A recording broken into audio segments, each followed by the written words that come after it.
चलो इसको अभी चेक कर लेता हूं। उन्होंने वो पत्थर को पानी में डाला तो वो डूब गया, और जब आग में जलाया तो वो गर्म हो गया।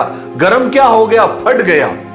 तो शेख अब्दुल्ला ने कहा मक्कारी मत कीजिए, चालाकी मुझसे मत कीजिए, असली हजर अस्वद ये नहीं है, हमें ओरिजिनल हजर अस्वद चाहिए जिसका हमारा सौदा हुआ है, एग्रीमेंट हुआ है।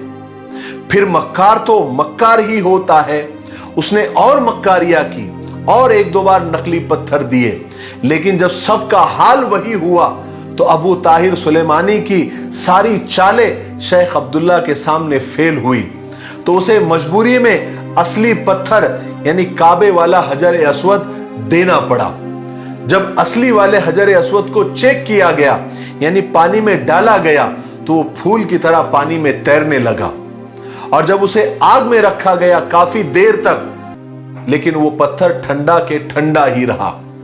फिर कहा जाता है कि खाने काबे वाला जो असली हजर अस्वद था एक दुबली पतली ऊंटनी पर रखा गया तो वो ताकतवर बन गई और दौड़ते हुए मक्का पहुंच गई।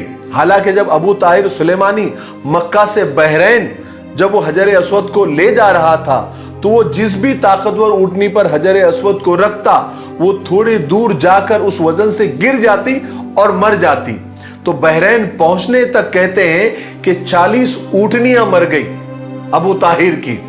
और अल्लामा जलालुद्दीन सुयूती रहमतुल्लाह अलैह फरमाते हैं कि ये जालिम अबू ताहिर सुलेमानी चेचक की बीमारी में मुब्तला होकर तड़प तड़प कर और सड़ सड़ कर मरा। उसका अंजाम बहुत खतरनाक हुआ। ऐसा कई बार हुआ कि इस्लाम के दुश्मनों ने और काबा के दुश्मनों ने हजर अस्वद को नुकसान पहुंचाने की कोशिश की। इसी नुकसान की वजह से हजर अस्वद के टुकड़े टुकड़े हो गए।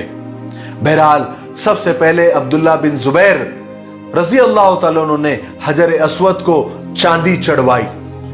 फिर 1268 में सुल्तान अब्दुल हमीद ने उसको सोने में जड़वा दिया।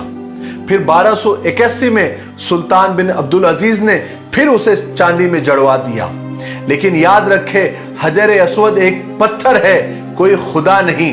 हम उसका एहतराम इसलिए करते हैं, उसे बोसा इसलिए देते हैं, उसे इसलिए चूमते हैं कि अल्लाह के रसूल सल्लल्लाहु अलैहि वसल्लम ने उसे बोसा दिया है।